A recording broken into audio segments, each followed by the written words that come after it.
Engkau yang tolong kami Tuhan. Berikan roh iman di tengah-tengah kami. Karena itu akan membangun manusia roh kami. Terima kasih Bapa, kami bersyukur karena Engkau Tuhan yang luar biasa. Di dalam nama Tuhan Yesus, roh hikmat, wahyu, dan pengertian mengajar kami pada pagi hari ini. Kami bersyukur Tuhan Yesus, di dalam nama Tuhan Yesus. Semua berkata, amin. Saudara, saya ingin mengajak kita melihat akan firman Tuhan. Mari buka bersama-sama kalau ada Alkitab di tangan saudara. Di 2 Raja-Raja pasal yang keempat. Saya ajak Anda melihat mulai ayat yang pertama. Ini cerita yang sudah sangat terkenal sekali. Saya menulis ada cukup banyak poin yang kita bisa lihat dari cerita yang sudah mungkin berulang-ulang kali kita membacanya. 2 Raja-Raja 4 mulai ayat yang pertama. Salah seorang dari istri-istri para nabi mengadukan halnya kepada Elisa sambil berseru, "Hambamu suamiku sudah mati, dan engkau ini tahu bahwa hambamu itu takut akan Tuhan. Tetapi sekarang penagih hutang sudah datang untuk mengambil kedua orang anakku menjadi budaknya." Jawab Elisa kepadanya, "Apakah yang dapat kuperbuat bagimu? Beritahukanlah kepadaku apa-apa yang kau punya di rumah." Berkatalah perempuan itu, "Hambamu ini tidak punya sesuatu apapun di rumah, kecuali sebuah buli-buli berisi minyak." Lalu berkatalah Elisa, "Pergilah, mintalah bejana-bejana dari luar, daripada segala tetanggamu, bejana-bejana kosong, tetapi jangan terlalu sedikit. Kemudian masuklah, tutuplah pintu sesudah engkau dan anak-anakmu masuk. Lalu tuanglah minyak itu ke dalam segala bejana. Mana yang penuh angkatlah." Pergilah perempuan itu daripadanya, ditutupnyalah pintu sesudah ia dan anak-anaknya masuk, dan anak-anaknya mendekatkan bejana-bejana kepadanya, sedang ia terus menuang. Ketika bejana-bejana itu sudah penuh, berkatalah perempuan itu kepada anaknya, "Dekatkanlah kepadaku sebuah bejana lagi." Tetapi jawabnya kepada ibunya, "Tidak ada lagi bejana." Lalu berhentilah minyak itu mengalir. Kemudian pergilah perempuan itu memberitahukannya kepada abdi Allah, dan orang ini berkata, "Pergilah, jualah minyak itu, bayarlah hutangmu, dan hiduplah dari lebihnya, engkau serta anak-anakmu." Saudara sekalian, ini ada sebuah kondisi yang sebetulnya cukup mencengangkan. Janda ini adalah janda dari seorang nabi. Dan dia membuat sebuah statement, pengakuan yang luar biasa. Dia mengatakan bahwa engkau tahu, hambamu, suamiku sudah mati, dan hambamu itu takut akan Tuhan. Tetapi lihatlah cara Alkitab menyatakan sebuah paradoks. Satu sisi dia takut akan Tuhan, tetapi Alkitab mengatakan, sekarang penagih hutang sudah datang untuk mengambil kedua orang anakku menjadi budaknya. Saya terus terang bertanya begini, Tuhan, apakah yang namanya takut akan Tuhan itu saja tidak bisa mengcover kehidupan keuangan seseorang? Ayo, Anda pernah merenungkan gak? Ini orang adalah orang yang nabi yang takut akan Tuhan. Alkitab tidak menjelaskan utangnya mulai kapan.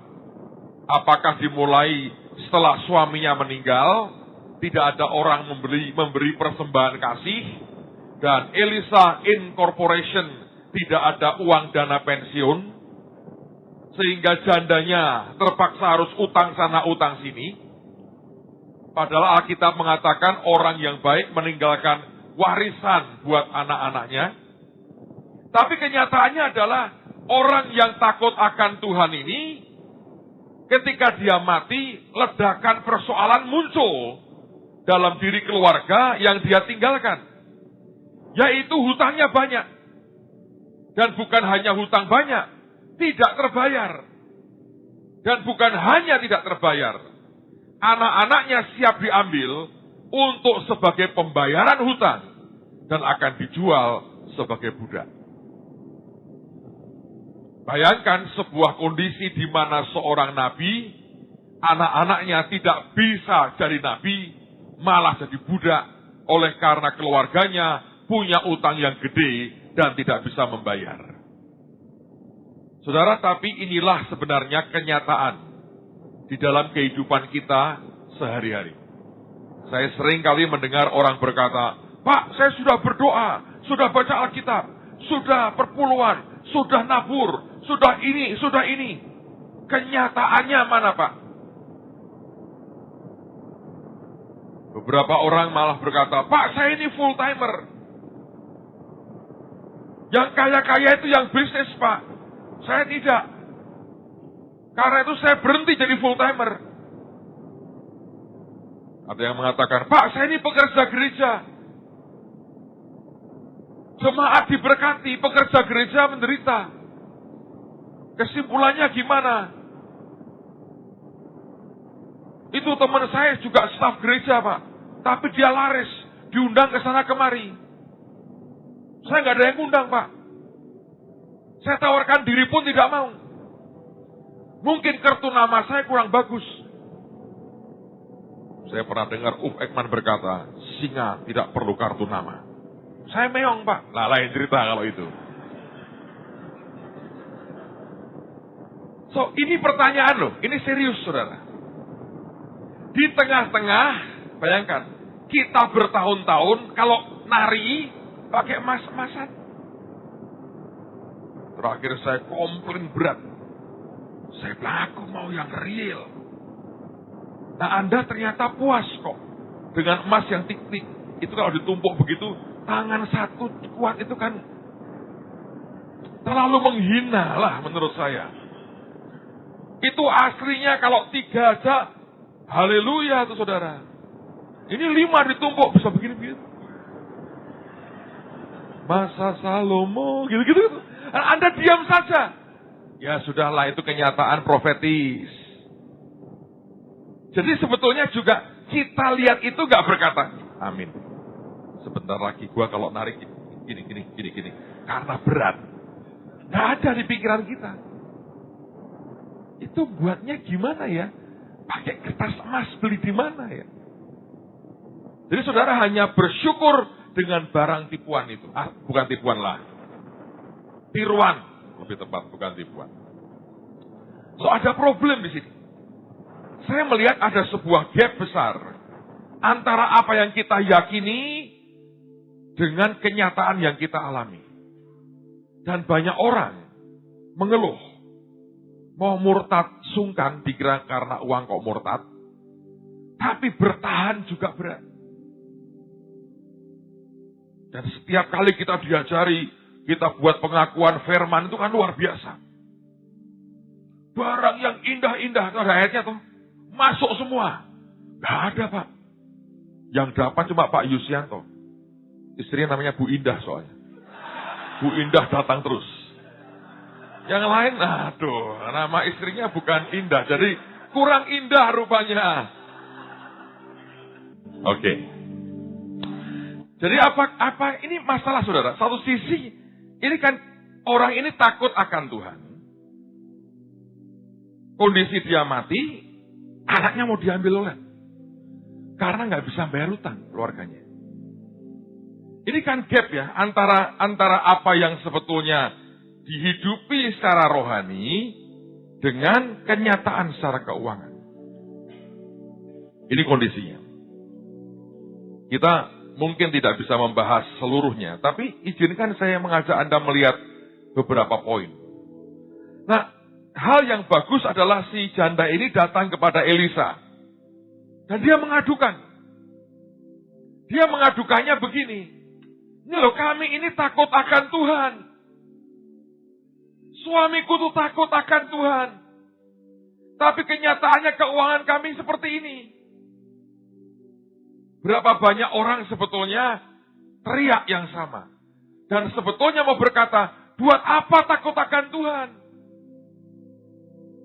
Saudara, lalu kemudian Elisa berkata begini. Jawab Elisa kepadanya, apakah yang dapat kuperbuat bagimu? Kalau saya rubah sedikit kalimatnya begini. Kamu mau? Aku tolong sekarang. Itu suara Tuhan. Lewat nabinya. Kamu mengeluh kepadaku. Kata Elisa artinya Tuhan itu juru selamat. Kamu mengeluh kepadaku. Oke. Sekarang, maukah aku tolong kamu? Nah, pertolongannya nanti inilah menurut saya. Jembatan antara gap tadi. Jembatan antara takut akan Tuhan dengan hutang tak terbayar. Rupanya antara hal-hal yang sifatnya rohani dengan hal-hal keseharian kita itu ada jembatannya. Sampai perubahan di fisik ini menjadi sebuah realita. Ketika istrinya berkata, ini keadaannya seperti ini. Elisa berkata, apa yang dapat kuperbuat bagimu? Tapi kalau Anda baca seluruh ceritanya, seakan-akan dia berkata, oke, kamu mau supaya hidupmu itu selesai dengan semuanya ini dan berubah? Dan yakin janda ini berkata, iya, karena itulah aku datang kemari. Dan inilah yang kemudian dia sampaikan. Saya mau bagikan kepada Anda paling tidak 6 poin pada hari ini. Dan kalau 6 poin ini Anda ikuti baik-baik sebagai dasar. Ini di luar apa yang sudah mendasar loh ya. Kembalikan perpuluhan yang merupakan haknya Tuhan. Kalau dia suruh kita nabur, kita nabur. Tapi ini ada 6 poin dalam cerita ini saja yang seringkali kita miss dan kita tidak memilikinya. Saudara, manusia itu kan roh, jiwa, tubuh. Antara roh dengan tubuh, di tengah-tengah itu ada faktor jiwa. Jiwa itu apa? Pikiran, perasaan, kehendak kita. Oke? Roh berkehendak sesuatu. Tubuh ini hanya tunggu perintah jiwa. Pikiran, perasaan, kehendaknya mengatakan apa? Kalau jiwa ini setuju, maka yang di roh terjadi, jiwa mengatakan ya, di tubuh akan nurut. Itu yang menghasilkan sesuatu yang fisik akhirnya. Nah, persoalannya selalu di jiwa manusia. Sekarang kita mulai. Elisa bertanya, apa yang dapat kuperbuat bagimu? Lalu kemudian dia mengatakan begini. Beritahukanlah kepadaku apa-apa yang kau punya di rumah. Dengan kata lain dia mengatakan begini. Takut akan Tuhanmu sudah benar. Sekarang mari kita jembatani. Jembatan pertama adalah, kamu punya apa?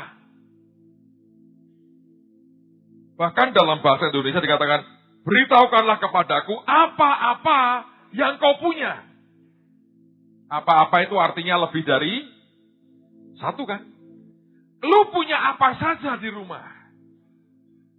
Dan selalu jawabannya sama.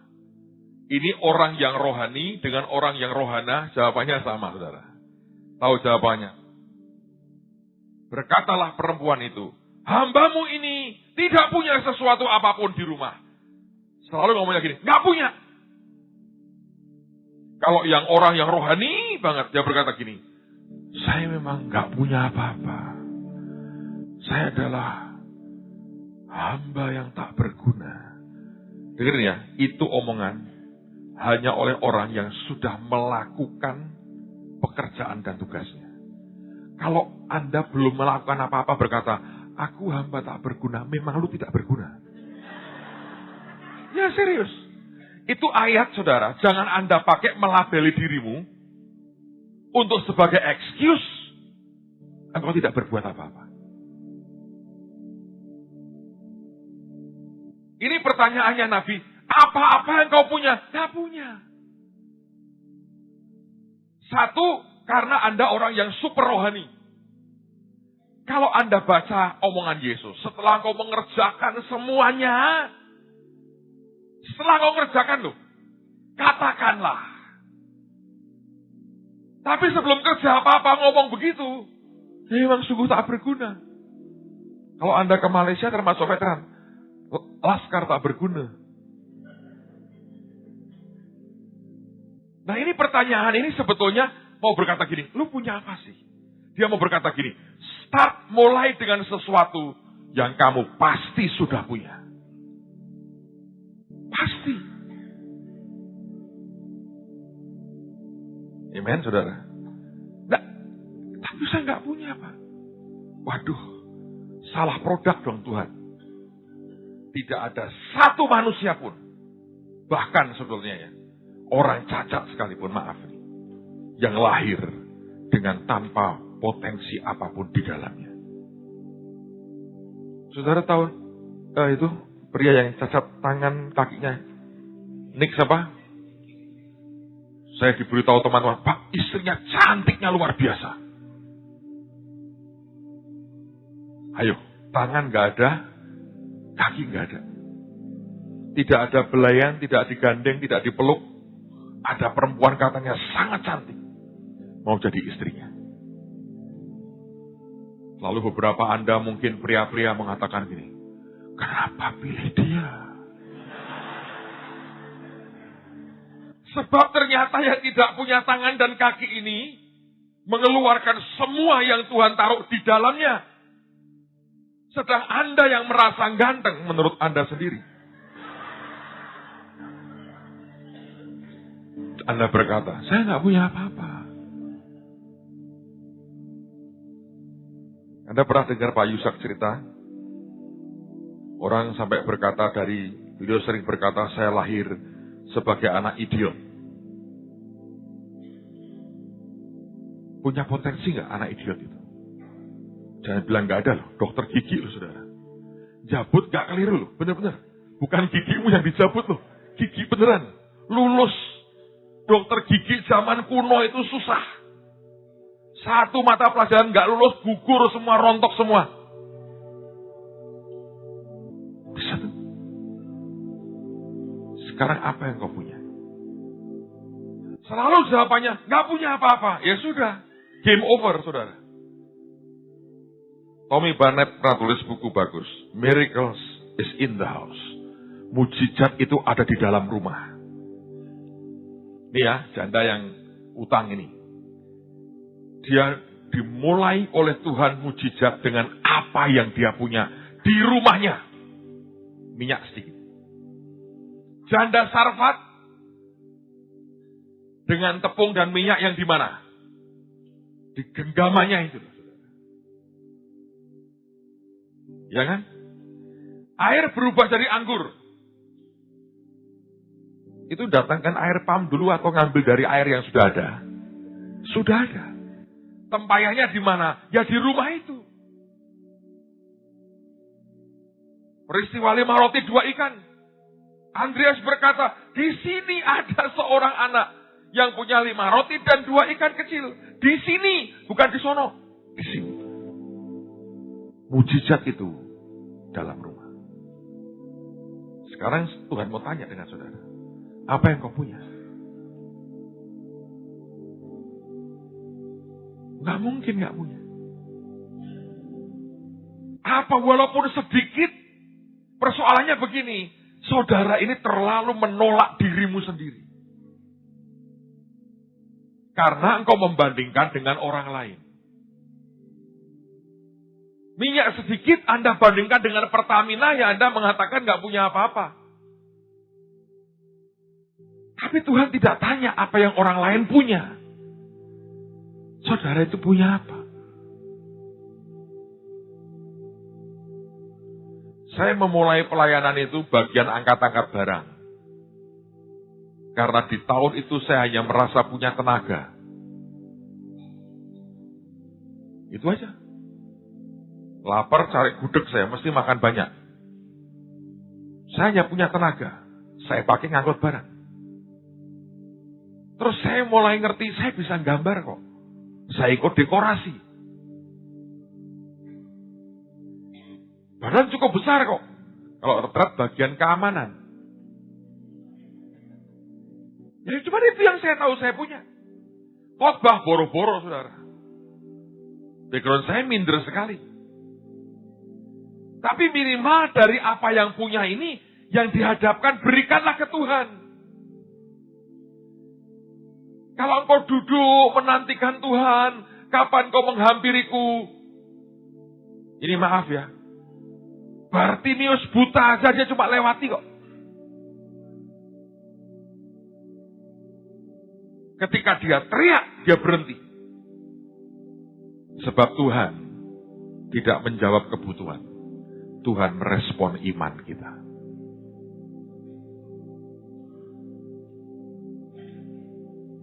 Loh Pak, saya itu hanya beranggapan saya punya ini.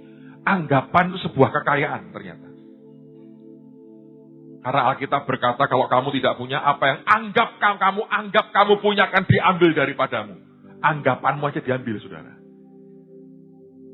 Jadi pertanyaan pertama adalah apa-apa yang kamu punya. Nah masalahnya kembali. Ini tafsiran saya. Janda ini berkata, kami tidak punya apa-apa. Itu reaksi pertama. Padahal punya.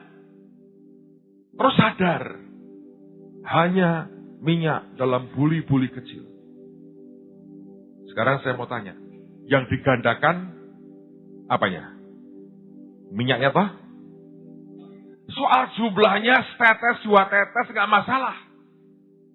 Tapi dia mengatakan, aku punya cuman ini. Ini seandainya, saudara. Dia gak terlalu pikun. Menurut saya dia mungkin sudah mumet karena mikir utang. Tiap hari ngitung-ngitung duit. Anaknya tidur, aduh anakku tadi budak. Terus ngitung-ngitung. Tiap hari ngitung bunganya naik, saudara. Mungkin jadi tambah pikun. Seandainya dia berkata gini, Elisa, aku punya minyak dikit. Garam dikit sekali. Tepung dikit sekali. Ngerti gak? Saya juga punya baju 3. Sendal jebol 1. Terus saya punya ini. Sekop, saya punya cangkul, saya punya ini. Dia akan tanya, apa-apa yang kau punya? Kenapa cuma dijawab 1? Sebab ini seperti Andreas. Di sini ada orang, anak yang punya 5 roti dan 2 ikan. Tetapi apa artinya ini untuk orang sebanyak ini? Saudara, komentarmu tentang barang yang engkau punya itu tidak penting. Itu malah tidak bagus. Seandainya dia berkata, ada minyak, ada garam, ada tepung, ada sekop, ada cangkul, ada sandal, ada pakaian. Mungkin hari itu, dia punya toko grosir besar-besaran, saudara. Bukan hanya jual minyak, dia jual garam. Mungkin Elisa berkata, tebarkan garammu di kamarmu. Penuh garam. Kan bisa kan? Tuhan kok. Tepung engkau taburkan. Tiba-tiba jadi gandum di ladangnya. Bisa kan? Tiba-tiba dia punya toko kain. Diskon 50% untuk para penari Batra misalnya. Tapi yang disampaikan cuma 1. Minyak. Siapa yang membatasi Tuhan kalau begitu? Kalau engkau berkata, Pak ini gak berguna, ya sudah. Tapi bisakah engkau tunjuk di depan Tuhan? Ini loh Tuhan. Ada orang begini, kerja satu kerjaan. Kerjaannya mulai goyah. Saya berkata, ayolah cari diversifikasi kerja. Tidak yang lain, gak bisa Pak. Saya cuma hanya bisa begini. Nah itu nasib tuh, benar nasib tuh. Bukan destiny menurut saya. Nasib. Nasib sialnya dia. Gak mungkin. Kenapa Pak? Gak mungkin cuma 1. Saya beritahu. Alkitab berkata, bukan saya. Ada cerita di Matius 25 tentang tuan yang punya 3 orang hamba, ya toh? Masing-masing diberi talenta, ada yang 5, ada yang 2, ada yang 1. Masing-masing sesuai dengan kemampuannya. Kalau Anda cek di bahasa Inggrisnya, according to his several abilities. Sesuai dengan berbagai-bagai kemampuan yang dia punya. Not one, 1, bukan. Several. Beberapa kesanggupan yang dia punya. Berarti setiap Anda dan saya, minimal kalau Anda bisnis nih atau kerja, Anda punya lebih dari 1. Tapi kenyataan hari ini, berapa yang kau pegang? 1, Pak. Itu pun seperti orang asma. Sudah menggah-menggah, megah-megah begini. Salahmu sendiri. Tuhan itu tak terbatas. Yang batasi siapa? Kita sendiri. Coba Anda renungin ya. Jadi jangan tergesa-gesa nyalahkan Tuhan. Nyalahkan tarian profetis. Saudara tidak mengingini. Kalau saya bilang, wah ini kok terlalu ringan ya. Nah, terus dia tanya, maumu gimana? Sing asli Tuhan. Nah nanti suatu kapan-kapan kita nari pakai sing asli. Gitu. Saudara Anda itu punya lebih dari 1. Apa-apa yang kamu punya. Saya nggak ada yang lain, Pak. Berarti Alkitab bohong. Berarti Anda berkata, Yesus pendusta. Sebab yang cerita perumpamaan talenta itu dari mulut Yesus sendiri. Siapa yang percaya dia tidak pernah berdusta. Jadi berarti Anda punya several abilities. Hadapin ke Tuhan. Pak ini sedikit Pak, jangan dikomentari. Bukan soal sedikit dan banyak. Dia nggak bertanya berapa jumlahnya, dia tanya kamu punya apa? Apa saja yang kamu punya? Dan kalau kita bisa berikan ke dia, jawaban yang ajaib akan luar biasa. Lalu kemudian, teruskan dulu ya. Ayat 3, lalu berkatalah Elisa, pergilah, mintalah bejana-bejana dari luar, daripada segala tetanggamu. Bejana-bejana kosong, tetapi jangan terlalu apa? Sedikit. Menarik sekali. Ada kata pergilah, dan kemudian mintalah. Bejana-bejana dari luar. Daripada segala tetanggamu. Kalau Anda mempelajari, kata mintalah di sini, seperti orang ngemis, begging, seperti orang memang pinjam, borrow, tapi yang menarik ada satu pengertian lain, konsultasi. Nah ini orang juga tidak melakukan. Saudara Anda tahu, kesombongan itu ya membuat Anda susah. Alkitab berkata kamu, istilahnya begini, konsultasilah ke tetangga-tetanggamu, yang punya bejana-bejana itu, supaya kamu punya bejana yang banyak. Ini belum dibuat mujizat loh. Baru pertanyaan, pembicaraan. Lu punya apa? Dia bilang minyak, oke. Dia nggak nyebut garam, nggak nyebut tepung. Menurut saya sih segenggam tepung yang mestinya ada. Gitu. Garam dikit-dikit yang mestinya ada. Tapi karena dia anggap tidak berguna, dipendam. Tapi kemudian Nabi ini berkata, lu pergi sekarang. Pinjam, ngemis kalau perlu. Konsultasi. Dengan tetangga-tetanggamu tuh dari luar. Supaya kamu dapat bejana-bejana dalam jumlah yang besar dan tidak sedikit. Nah banyak orang ngomongnya begini, buat apa Pak? Saya raja kok. Konsultasinya sama pekerja. Nah itu kan ngawur tuh. Itu orang sombong tahu gak saudara? Siapa yang ingin jadi besar? Entah ajari ini. Kalau nggak mau, nggak usah dengerin apa-apa. Saya tidak merasa dari awal saya ini punya kapasitas dan jatah besar itu tidak ada. Sungguh, kalau Anda lihat dari mana saya awali, nggak bisa. Ya mungkin saya yakin Tuhan merencanakan, tapi kemudian jalannya toh roh Tuhan tuntun. Ini yang roh Tuhan tuntun dalam hidup saya. Saya kalau lihat orang ya saudara, saya bilang begini, Tuhan dia kok bisa begini ya? Tak tempel, tak lihat ya, kok bisa gini ya? Ada kesempatan saya tanya, kadang jawabannya nggak enak.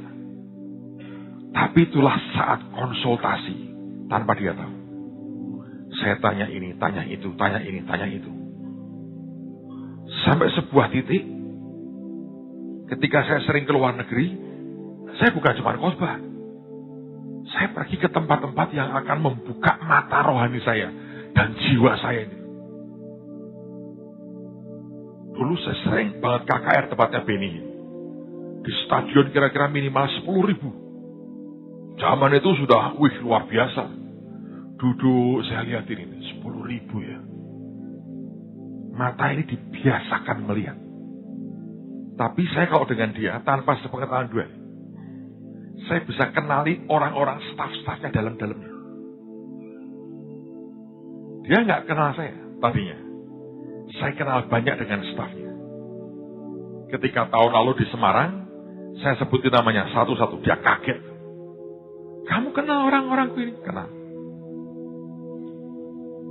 Saya masuk, ngobrolin, tak korek saudara. Pendetamu tuh ngapain saja? Saya pengen tahu dalam-dalamnya dia. Karena seringkali yang muncul di mimbar ini hanya sepersekiannya. Tapi yang tidak muncul seperti saya berantem sama dia. Kalau itu sebetulnya hampir tiap hari kita ini ribut, saudara. Apa saja.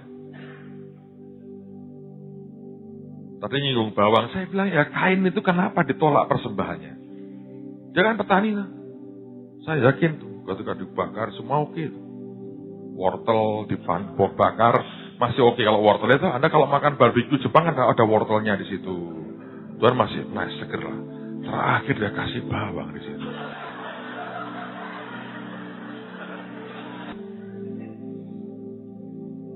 Dia berkata, kamu konsultasi, saya begitu. Saya pengen ngerti. Saya bahkan pernah duduk makan dengan pendeta yang baru keluar dari gerejanya dia. Saya tanya, kenapa keluar? Bukan cari-cari kesalahan, tidak. Dia akan cerita sisi lain, tapi Anda mesti nuranimu bener loh. Dan waktu saya lihat, pertama kali saya bilang ini, wah ini keren ini. Setiap kali nyembah itu, musiknya menurut saya itu sakral. Beda. Anda boleh jago keyboard, tapi kalau Anda nggak ngerti istilahnya ya, spirit di dalamnya itu nggak bisa. Saya pelajari. Saya dengan Serulo sama. Dulu ada Ed Cole, sama. Hari ini saya omelin anak saya laki, kalau pakai jas, saya bilang, lu pakai jas mau level apa? Anda tahu nggak pakai jas itu ada levelnya? Pulpenmu ditaruh di mana? Yang dikancing berapa kancingnya? Itu caranya gimana? Itu ada aturannya itu. Saya nggak tahu Pak, saya pakai aja blusuan nggak apa-apa sih itu kalau lain. Tapi kalau Anda mau level tinggi ada begitunya. Pakai jas saja itu ada aturannya. Ajari Pak, bukan session saya hari ini tuh ngajari itu. Tapi sekedar saya mau berkata, loh saya ini belajar, konsultasi, konsult. Tak tanyain.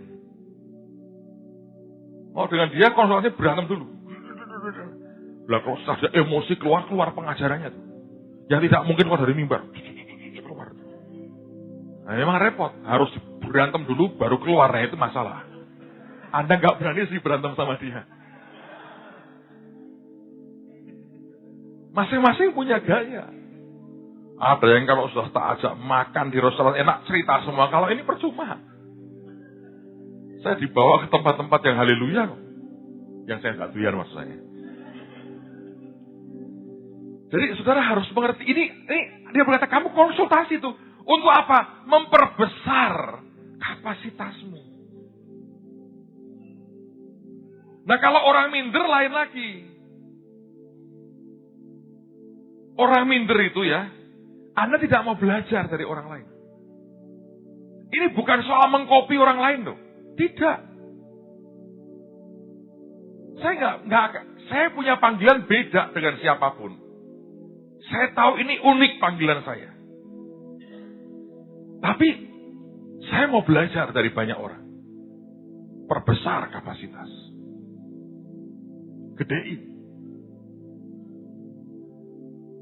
Dulu ketika SMP saya mulai kenal pertama bahasa Inggris kan nggak bisa. Bahasa Inggris saya di kelas 34 kacau. Nah karena nilainya jelek terus keluar mindernya. Terus ngomong begini, buat apa berbahasa asing? Sumpah Pemuda, satu bahasa Indonesia. Orang minder itu saudara ya, bisa hebat, bisa patriotis kelihatannya. Bisa jadi filsafat yang tinggi-tinggi, padahal minder aja. Ternyata bahasa Indonesia saya berapa? 6 nilainya. Sumpah Pemuda kok 6 bahasa Indonesianya.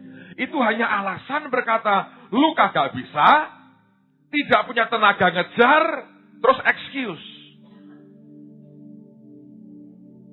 Nanti kalau guru bahasa Inggris ngajar itu, saya bilang ini kurang Indonesia kok, kurang Indonesia. Ngomong di kelas kok bahasa Inggris. Wong pelajaran bahasa Inggris kok. Saya hanya mencoba menenangkan diriku dengan berkata, gua nggak terlalu jelek. Inggrisnya 3, Indonesia 6. Gua nggak terlalu jelek. Dan itu kalau terus begitu, kau tidak bisa maju. Kalau Anda belajar dari orang lain, itu bukan untuk menjadikan dirimu seperti orang itu. Tidak. Siapa yang suruh? Tapi semua orang yang Anda melihat, wah ini lebih hebat, lebih maju. Diakui lah. Ini lebih. Aku mesti belajar. Karena nanti makin besar, manajemenmu, kemampuanmu ngelola, memperbesar ini, itu beda. Elisa berkata, kamu ngomong. Yang masih sekolah-sekolah, yang sudah selesai sekolah, ngobrol lah sama banyak orang. Dan kalau tanya jangan yang konyol-konyol.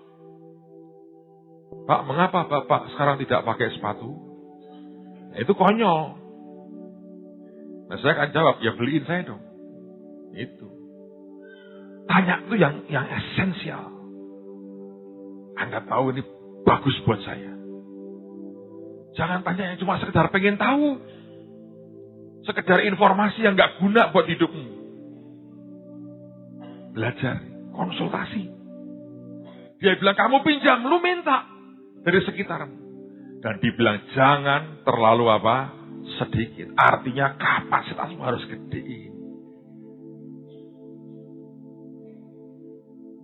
Karena nanti itu minyak dituang itu berhenti ketika cawan atau tempayan terakhir penuh. Artinya kalau selama konsultasi kita dengan Tuhan, dengan orang-orang, dengan hamba-hamba Tuhan lain berhenti, dan tidak memperbesar kapasitasmu, ya Anda berhenti.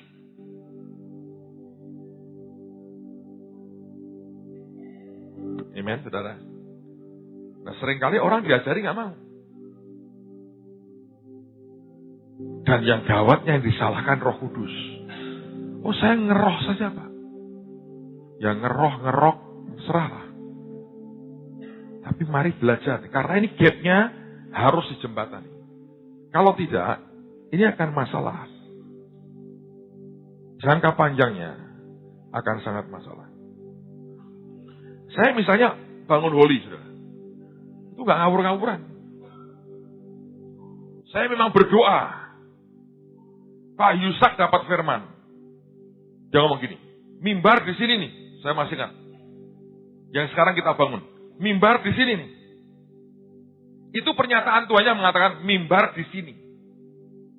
Lah sisanya gimana? Tanya Tuhan lagi, betul. Tapi saya bukan arsitek. Bukan orang sipil. Dan dengan gedung begitu, saya nggak punya referensi banyak di Indonesia. Paling inden. Terbang saya ke Amerika. Tempat orang bangun stadion-stadion besar. Ngobrol dengan kontraktornya. Terus diajari. Kalau kamu tanahmu begini gimana? Itu konsultasi saya. Karena ada teman yang ngenalin, dia juga lagi mau bangun gedungnya, saya nggak bayar. Ini temanku tolong ya ngobrol. Iya. Sejam saya. Dia bilang gini caranya. Jangan ada balkon. Kenapa? Harus begini. Alasannya dikasih alasan semua. Dulu belum ada tarian sih. Ya seperti sekarang. Jadilah bentuk Hollywood. Itu nggak ngawur-ngawuran. Wah, seorang kadang-kadang. Enggak. Nentuin bahannya misalnya. Saya pernah ke Guangzhou dengan satu gembala sidang. Ketemu di airport sama-sama. Komandan, halo komandan. Saya tanya, baik Pak. Mau ngapain ini? Cari kursi. Saya juga komandan. Mana saya komandan. Kita sampai di kota, di pabrik kursi yang sama. Dia bangga. Ini komandan, buat Tuhan nomor 1. Satu kursi harganya Rp1.000.000. Saya lihat, ini saya hitung. 1.000.000 kalikan 12.000 berapa? Hanya untuk kursi. Kursi dipakai seminggu berapa kali? Efisien. Investasi dimasukkan segitu 12. Lihat lah. Hanya kursi tidak tiap hari dipakai. Efisien. Mesti dihitung. Bukan komandan, ini keren komandan. Bukan soal keren. Semua dihitung. Salah menurut saya. Menginvestasikan besar, nggak tiap hari dipakai. Muter dengan Pak Sugi itu. Masuk keluar pabrik. Kita ngeliat, wah nggak cocok. Akhirnya Pak Sugi itu desain sendiri. Pak, Bapak maunya gimana? Saya maunya begini. Saya maunya kurnia tempat duduknya harus bisa dilipat. Tapi aku tidak mau otomatis. Kenapa Pak? 12.000 berdiri. Mari berdiri. Boom. Loh iya loh. Ya tak? Saya bom meledak tiap kali. Dung. Gak lucu. Nanti kalau ada oma-oma lupa dia. Duduk lagi. Melorot. Untung sudah tidak ada lagu duduk senang berdiri senang itu. Dang dung itu tiap hari. Jadi saya bilang begini, harus pakai tangan walaupun ringan. Supaya minimal dia ingat dia sendiri yang begini. Bahwa kalau dia kemudian lupa, ya sudah memang sudah pikun.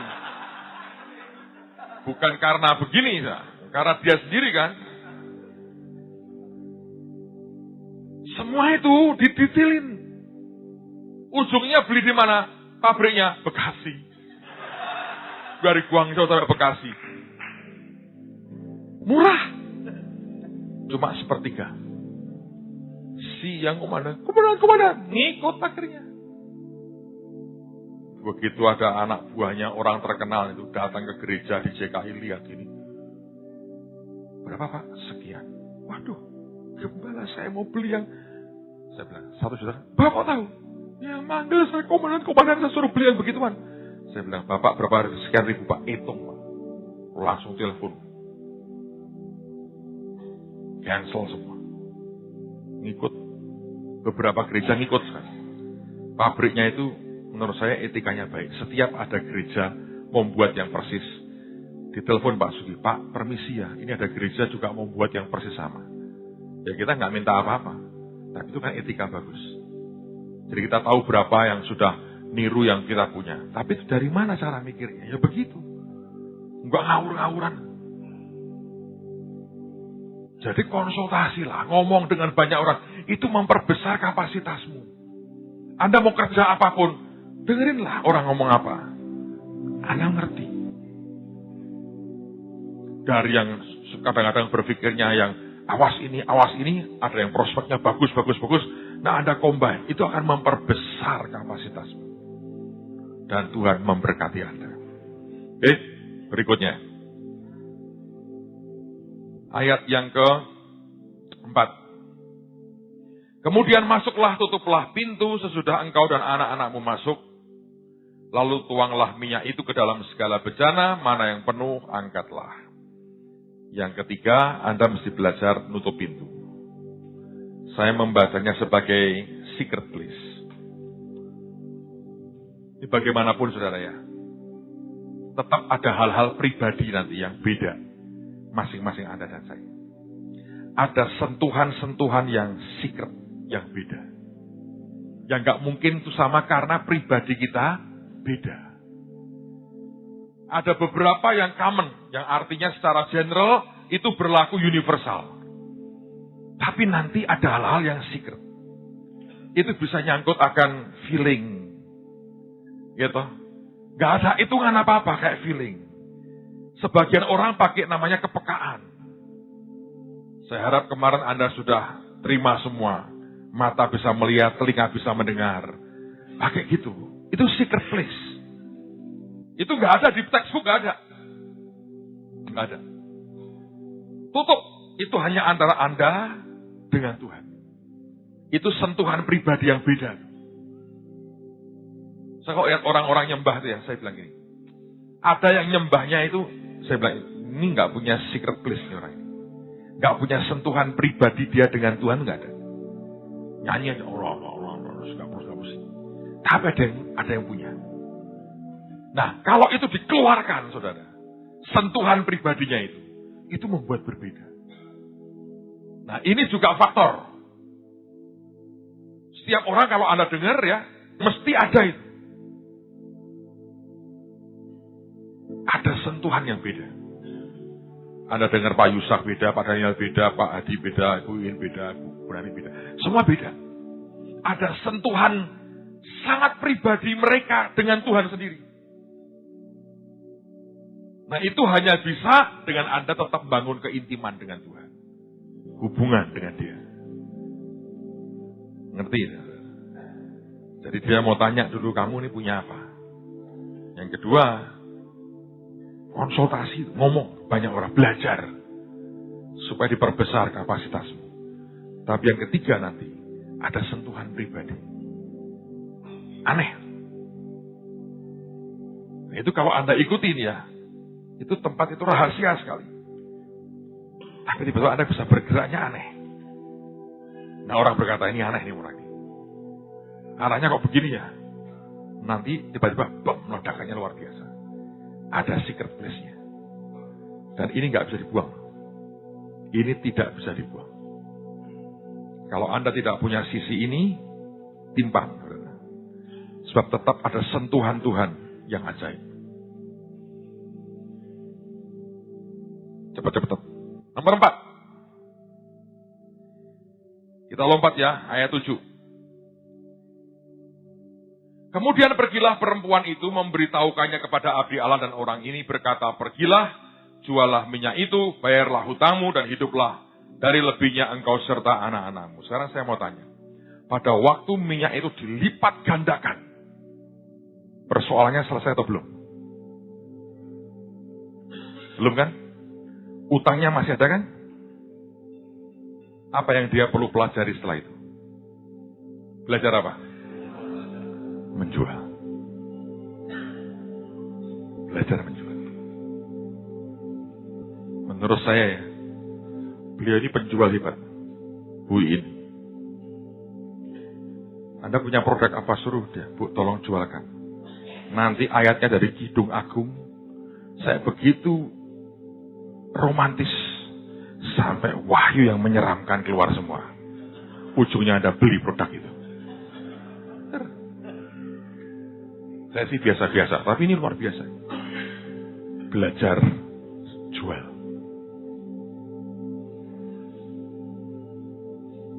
Pak Yus itu pinter. Penjual. Dengan cara apa? Memberi. Hamba-hamba Tuhan dikasih kaos sama dia. Itu pinter tuh. Saya bukannya nggak tahu-tahu, tapi saya diam aja. Karena bagus produk dia. Bener. Begitu semua pakai kaosnya dia, the world is safe. Wah, rame. Semua, the world is safe. Yang mau ke seluruh dunia, beli the world is safe. Rugi nggak? Tidak, jelas. Anda gambar sendiri nggak bisa kok. Tapi itu menjual. Dia bisa mendesain dengan timnya. Dibuat sampai jadi. Nggak dijual buat apa? Dia bilang, jual lah. Ini istri Nabi. Yang kalau sama suaminya diajari cuma begini. Engkau ngomong apa Tuhan? Bernubuatlah buat kota Yeriko. Biar tumbuh buah-buah pohon delima.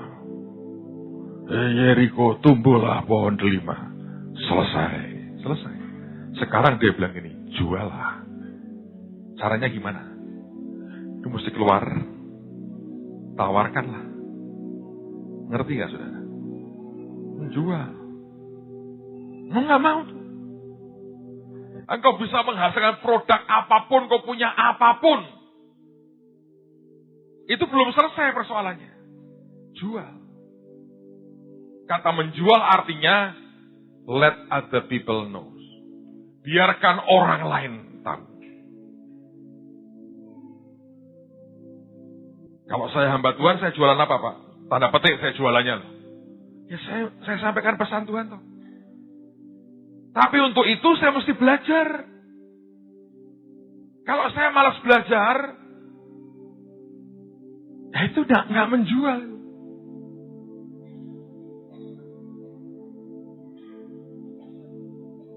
Saudara tahu, di sekolah teologi itu diajari khotbah paling efektif.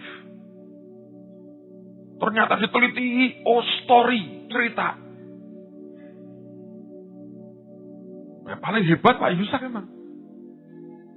Mujizat demi mujizat dia cerita, beliau cerita. Sampai hari ini orang nempel di sini tuh nggak hilang, saudara. Tapi kalau Anda teologi ya ini bahasa ininya ini mumet orang.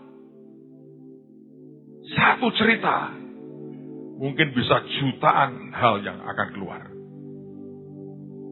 Nah, beliau kalau tanya, ya saya nggak tahu, tapi itu menjual tuh.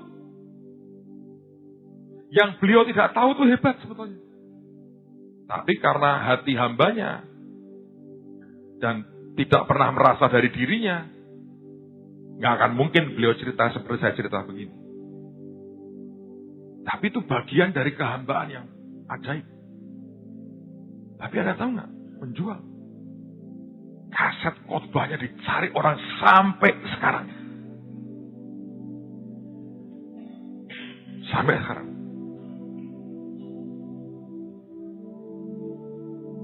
Luar biasa.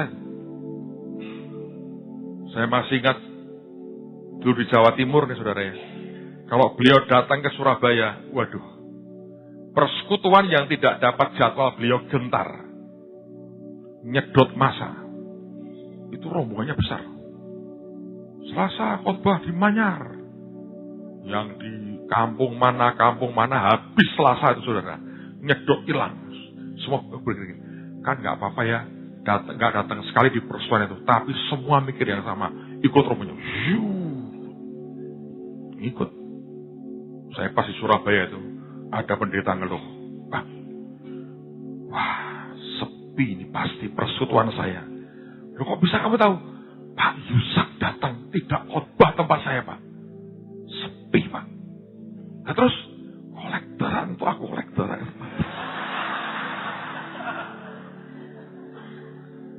Tapi begitu banyak gereja terus marah. Mereka buat KKR sudah digitu-gituin, nggak taunya. Tahu-tahu orang berkata, Pak Yusak datang. Bubar saudara KKR-nya. Bener. Makanya terus terang ini Surabaya itu hantamannya paling keras. Saya tahun-tahun itu kan baru mulai. Saya ngikuti itu pendekar-pendekar lagi konferensi, saya duduk sambil mikir, ngomong apa sih? Yang paling ditakuti itu kalau Pak Yusak datang. Orang-orang ada yang semangat, yang takut para pendeta. Lihat siapa loh? Puji Tuhan, orang nabrak. Aman itu. tetap kolektor masuk, kolektor gitu. Tapi kalau nabrak, pucat saudara. Kenapa? Kan kehidupan diceritain. Kalau beliau mengatakan ini, mari kita membuka Yohanes 1 ayat 1, saudara yang sudah dibuka, sudah mudeng, mari kita berdoa, amin. Ya bubar.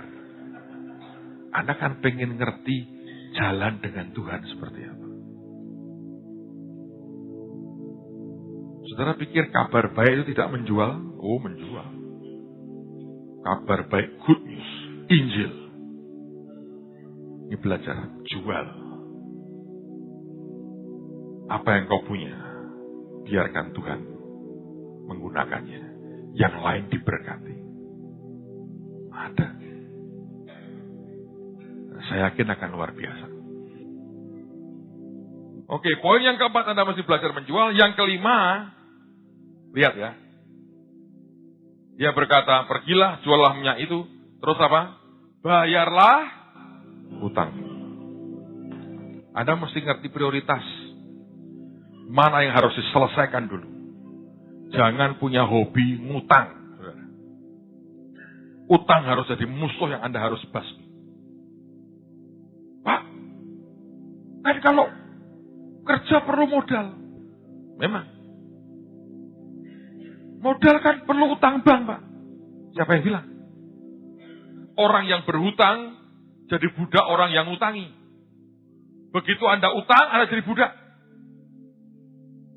Satu hari, Januari lalu, saya lagi di Amerika.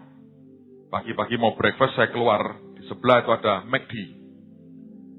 Henry pasti suka tuh. Ada dia jual waktu itu McRibs. Ribs babi. Itu yang korban yang harum dan itu. Saya duduk, breakfast di McD, minum kopi, ada TV di situ. Ada wawancara, itu programnya McD sih sebenarnya. Ngajari orang, dia ngomong gini. Sahabat baik bisa rusak karena soal apa? Utang. Dia ngomong gini, ini bukan soal orang nggak bayar utang, enggak. Dua orang berteman nih ya. Tiba-tiba yang si A utang sama si B. Sejak saat itu, kalau si A lihat si B menghindar. Jangan sampai ditagih gak enak, aku sungkan, aku utang sama dia kok gak enak ya belum bayar. Menghindar. Si B lihat si A, hatinya gini, lu gua utangi. Iya ada, lu gua utangi.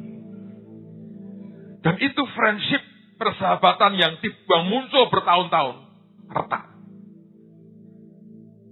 Benar gak kira-kira? Menurut saya benar. Anda kalau ada uangmu dipegang orang lain, ketemu ngomong gini, duit gue dia. Tapi kalau waktunya bayar, dibayar. Dasar. Katanya anggota Batra. Bagian jangkar saja dia. Benamkan di laut. Gitu? Tapi kalau temanmu utang dengan Anda, shalom. Pura-pura nggak lihat lah. Nanti shalom gue ditagih. Menghindar. Ribut persahabatannya. Karena itu dia berkata, jual, bayar utangmu. Anda mesti belajar memanage mana yang harus dengan cepat diselesaikan supaya tidak merongrong kehidupan Anda. Dan yang terakhir dibilang hiduplah dari sisanya. Apa itu artinya? Anda mesti manage. Sekarang saya mau tanya. Menurut saudara, peristiwa minyak diperbanyak itu berlaku berapa kali buat janda itu? Hah? Berapa kali? Sekali kan? Nanti ujungnya habis gak minyak itu? Setelah habis dari mana? Dari apa yang sisa itu, kalau nggak bisa diperbesar, istilah saya, jadi lokomotif, masalah.